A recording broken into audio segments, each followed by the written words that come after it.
Exercise S43. Identifying important points in a lecture. Now listen to part of a lecture in a cultural geography class. The problem of aging is taking on new dimensions in many countries. The societies that are faced with this problem are the ones with a large aging population and a low birth rate. They're finding that Social Security expenditure has become an excessive percentage of the national income. People are living longer and therefore are getting benefits for a longer period of time. The aging populations need more medical attention at a time when those costs are skyrocketing. Furthermore, many elderly people can no longer look after themselves and need to be cared for.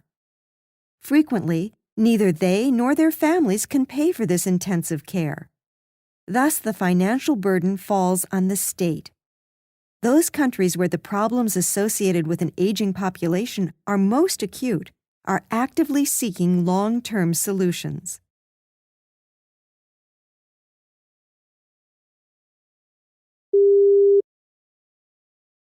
Exercise S44. Analyzing the task that relates to the lecture. Using points and examples from the lecture, explain how the population age distribution is contributing to financial problems for governments.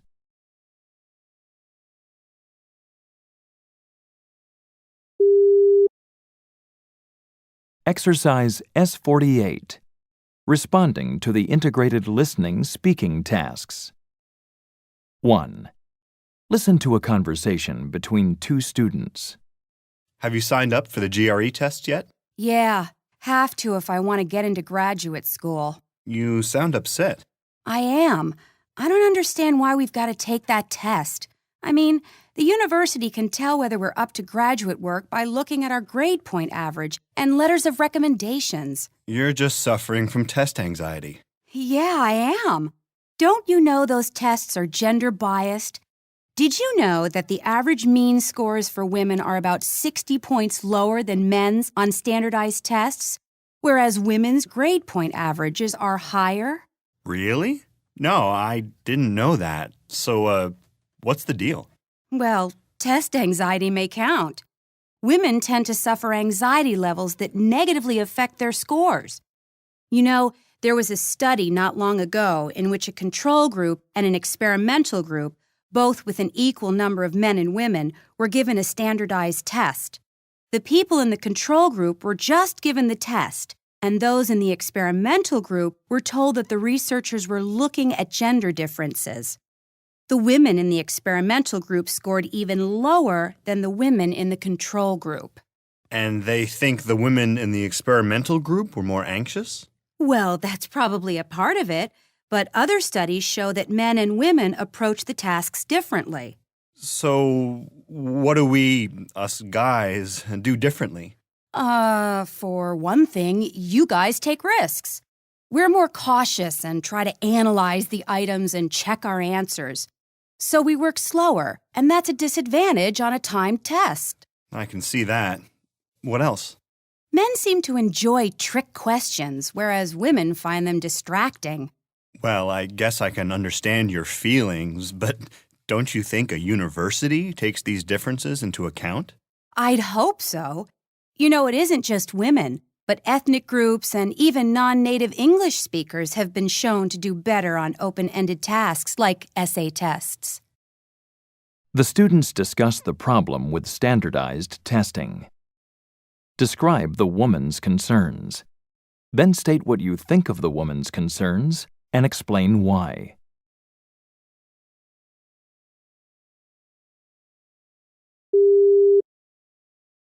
Two. Listen to a conversation between two students. Hey, Becky. You look kind of, down. Yeah, I just discovered that I can't sign up for research methodology because I didn't take the prerequisite, research writing skills. Can you believe that research methodology is only offered in the fall term? So if I can't take it next fall, it'll be another year before I can take it. I see you have a summer catalog. Is it being offered this summer? Yeah, but I really need to go home and work this summer. Summer courses aren't so bad. I kind of prefer them. They're so intensive that they're over before you know it. Have you ever done a summer term? No, but I'll have to this summer if I'm going to graduate in time. Did you know that course is offered as an internet course? You could go home, hold down a job, and study online after you get off work. Really? No, I didn't know that. You've signed up for online courses, right? Yeah, once. In fact, it was the research writing skills course. How was it? I failed. What? But how is that possible? You're the one that always gets the best grades in class. It must have been really difficult. No, it wasn't. I discovered that when I don't attend a class regularly, I put off doing the assignments. I kept putting them off until it was too late to finish. I never thought of you as a procrastinator. You know, I think it had a lot to do with not knowing the professor. I couldn't possibly walk into a classroom unprepared and face a professor.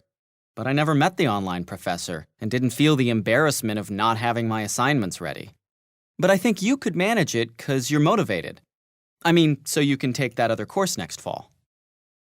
The students discuss two possible solutions to the woman's problem. Describe the problem. Then state which of the two solutions you prefer and explain why.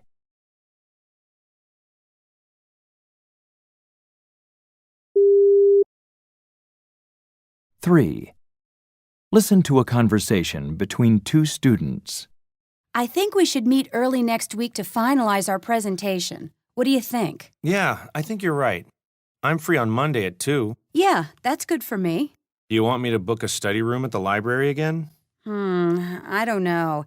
It's a nice quiet place to get work done, but I kind of like to drink coffee while we work. Since they don't allow drinks in the study rooms, what do you think of just meeting at the student union? I think there's something going on at the union Monday afternoon. What was it? Ah, you're right. They're having some sort of book fair. Yeah, that's it. Lots of publishers are going to be setting up displays and everything. I'd really like to go to that. Me too. But what about our project? Monday is really the last day we can work on it before we have to do the presentation. Well, why don't we meet at the book fair and then go to the cafeteria and make the final preparations over a coffee? Don't you think it might be pretty noisy? Nah, I get a lot of studying done in the cafeteria. Yeah, but with the book fair, there'll be lots of extra people milling around. It could be really chaotic. Just getting a coffee might mean spending half our time waiting for the cafeteria lines. I hadn't thought about that. Maybe we should meet in the library. Do you know how much ahead of time we have to reserve a study room? I don't think it matters. You can just walk in, and if one is available at that moment, you can book it right then and there. Well, should we take a risk and not reserve a study room? We could meet in the student union, and if it is too noisy to work in the cafeteria, we could walk over to the library. Sounds good to me. The students are discussing two possible places to meet to finalize their presentation plans. Describe their problem. Then state which of the two solutions you prefer and explain why.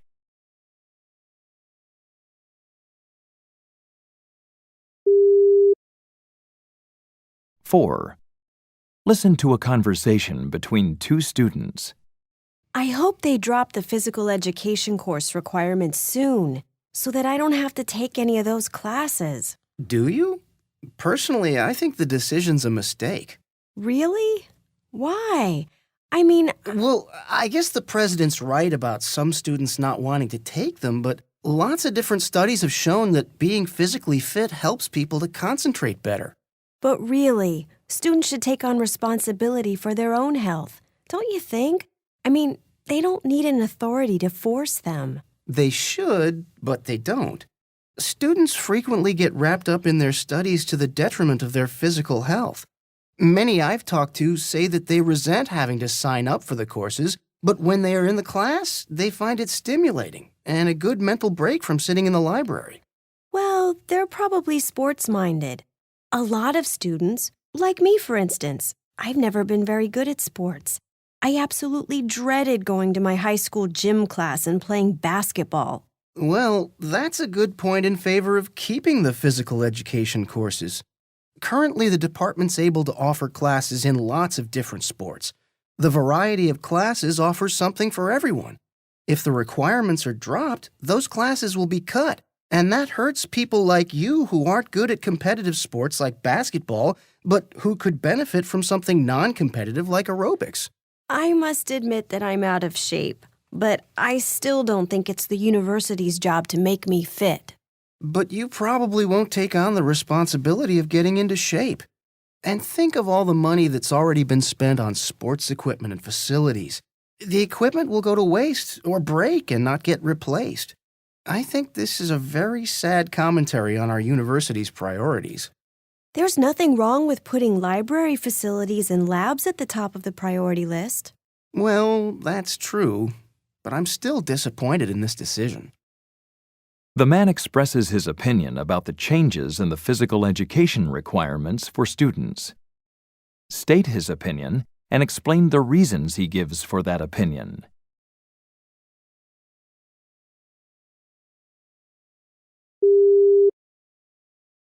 Five. Listen to part of a lecture in an agriculture class. Since goats can survive on kinds of vegetation such as bushes and desert scrub, which are unsuitable for other domesticated herd animals, they're a logical means of subsistence for millions of rural inhabitants the world over. They're a valuable resource for milk and meat and can survive where other animals would starve. However, goats have also done considerable damage to delicate ecosystems, particularly those areas in danger of turning into deserts.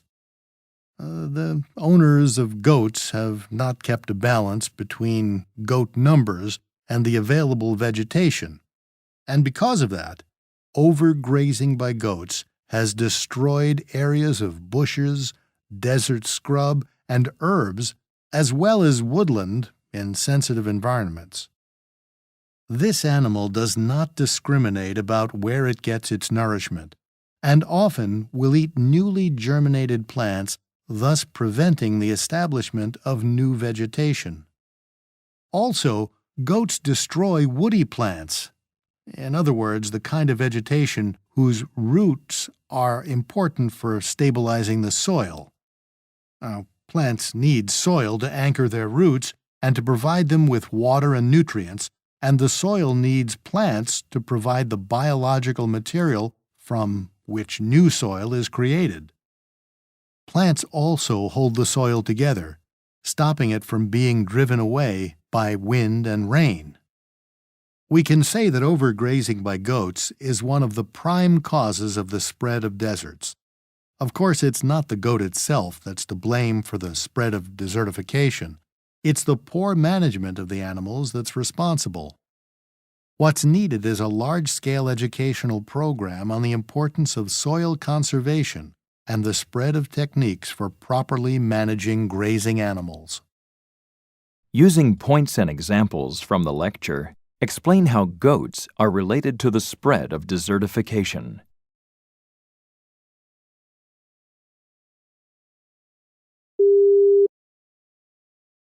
Six. Listen to part of a lecture in a criminal law class. As you know, the basic principle of the American juvenile justice system is that children are different from adults. And it follows that the way the justice system deals with children should reflect these differences. When the principle was established, it provided for the individualizing of treatment and services to vulnerable children. However, this system is under threat. Critics say it's not tough enough, and also it fails to rehabilitate children. And some of you may agree. After all, criminal statistics point to a steadily increasing problem of youngsters committing crimes. But my concern is that young offenders may start to be treated as adults. Before any reforms are made, a rational examination of the whole system needs to be undertaken.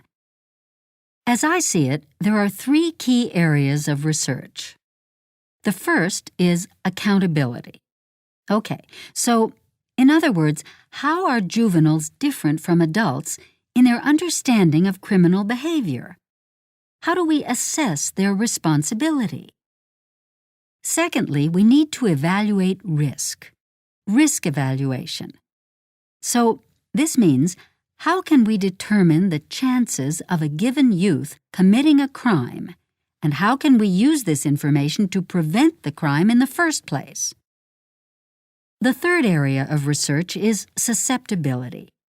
We need to know how susceptible young people are to change. Can we assess a child's or a young person's likelihood of changing behavior or of responding to treatment? So, to repeat, accountability, risk evaluation, and susceptibility to change. These three key areas of research should be based on a thorough understanding of child and adolescent development. We need experts from all relevant fields, as well as input from the general public. More needs to be learned about the origins, development, prevention, and treatment of juvenile crime. And that knowledge has to be spread among professionals and the community. In this way, eventual reforms of the system may really be able to tackle the growing problem. Using specific information from the lecture, explain the professor's concern about changing the justice system and what needs to be done before reforms are made.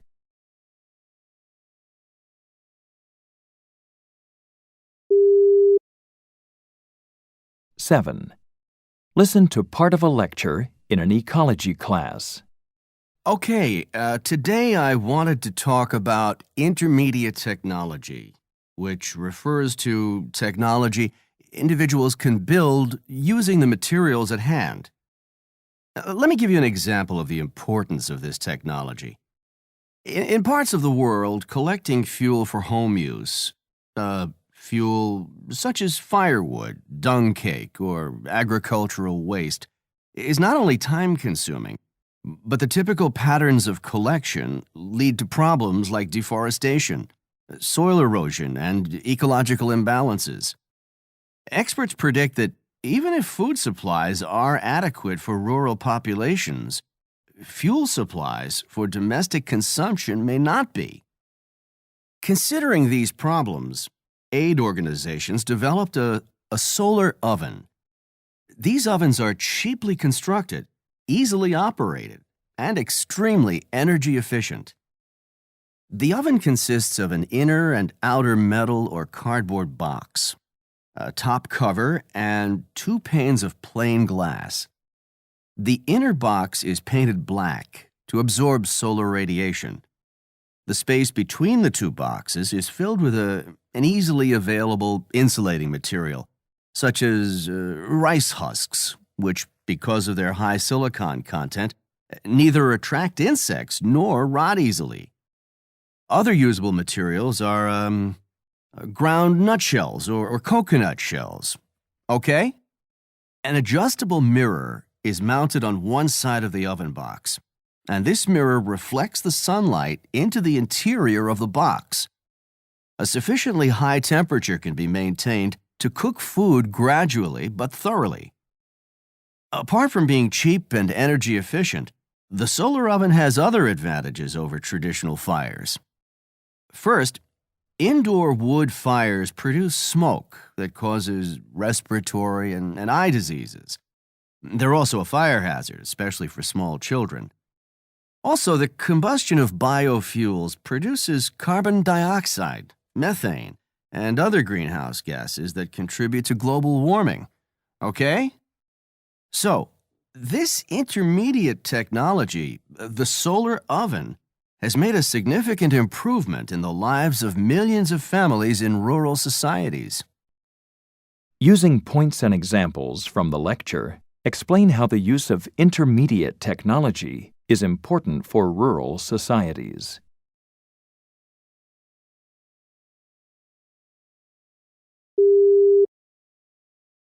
Eight. Listen to part of a lecture in a world history class. For hundreds of years, the maritime trading city of Venice had controlled the European spice trade with a firm hand. Various spices, including nutmeg, pepper, and cinnamon, were hauled overland across Asia to the great trading market of Constantinople, where they were bought up by Venetian merchants and then shipped westward across the Mediterranean to Venice. From here, the spices were sold on at often excessive prices to traders from northern Europe. Venice had an almost complete monopoly of the trade, yet many of the spices originated in countries and regions which few, if any, in Europe had visited. As spices became increasingly popular in medieval Europe, Venice's merchants managed the supply to ensure that high prices were maintained.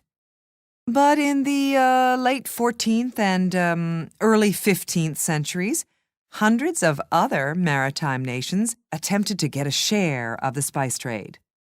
Until that time, European ships rarely ventured too far from coastal waters due to the lack of navigation technology and knowledge.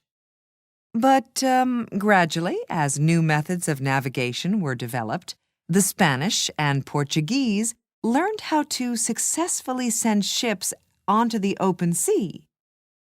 Prince Henry of Portugal set out to challenge the Venetians' grip on the spice trade by sending ships around Africa to India and China, thus avoiding the overland route.